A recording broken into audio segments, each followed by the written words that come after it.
নমস্কার বন্ধুরা, আজকে গরমের মধ্যে একদম ঠান্ডা ঠান্ডা একটা রিফ্রেশিং ড্রিঙ্ক নিয়ে এসেছি। সেটা হলো তরমুজের জুস।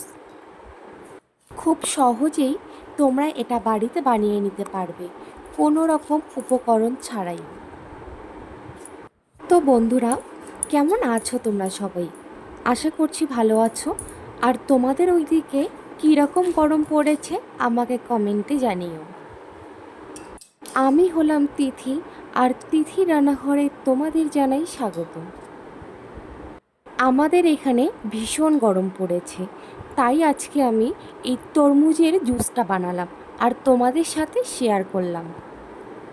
তো তোমরা ভিডিওটা স্কিপ না করে দেখে নাও এই গরমে কিভাবে তরমুজের একটা হেলদি জুস বানাবে। তো শুরু করা যাক। তোমরা দেখতেই পাচ্ছ, প্রথমে আমি তরমুজটাকে কেটে নিলাম আর সেখান থেকে অর্ধেক অংশ নিলাম। এবার ওই অর্ধেক অংশটিকে পিস পিস করে কেটে নেব। সেই পিসগুলিকে আবার ছোট ছোট পিস করে কেটে নেব। তারপর যখন আমার কাটা হয়ে যাবে, তখন আমি তরমুজের বীজগুলোকে আলাদা করে নেব। তারপর আমি মিক্সার গ্রাইন্ডে সেই তরমুজের ছোট ছোট পিসগুলোকে দিয়ে দেব। তাতে 2 টুকরো বরফ দিব এবং তরমুজের রসটা বের করে নেব।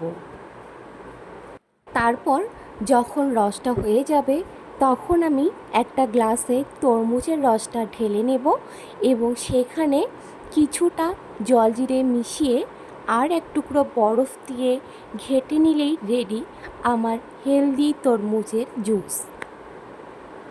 তোমরা এই জুসটা গরমে একবার বাড়িতে বানিয়ে খেও, দেখবে একদম মন জুড়িয়ে যাবে। তোমরা আমাকে কমেন্টে জানিও তোমরা কী কী রকমের রেসিপি আমার কাছ থেকে দেখতে চাও। আমি চেষ্টা করব সেগুলিকে তোমাদের সামনে প্রেজেন্ট করার। আর তোমরা কিভাবে তরমুজের জুস বানাও এবং তরমুজ কিভাবে খাও আমাকে প্লিজ কমেন্টে জানিও। কিভাবে তরমুজ খাও বলতে আমি এখানে বলতে চেয়েছি তরমুজের জুস বা এমনি তরমুজ খাওয়া ছাড়া আর কীভাবে তরমুজ খাও, মানে তরমুজ মাখা, চাটনি, ইটিসি। হয়তো তোমাদের এখানে কথাটা বুঝতে প্রবলেম হবে, তাই আমি ডাউটটা ক্লিয়ার করে দিলাম। এই গরমে যদি 1 গ্লাস ঠান্ডা তরমুজের জুস পাওয়া যায়, তাহলে যেন আর কিছুই লাগে না, তাই না? একদম ন্যাচারাল এবং কেমিক্যাল ছাড়া এই জুস আইস দিয়ে খেতে দারুণ লাগে। দেখুন কত সুন্দর কালার হয়েছে আর খেতেও কিন্তু দারুণ হয়েছে। আমার ভিডিও তোমাদের কেমন লাগে তা কমেন্টে জানিও।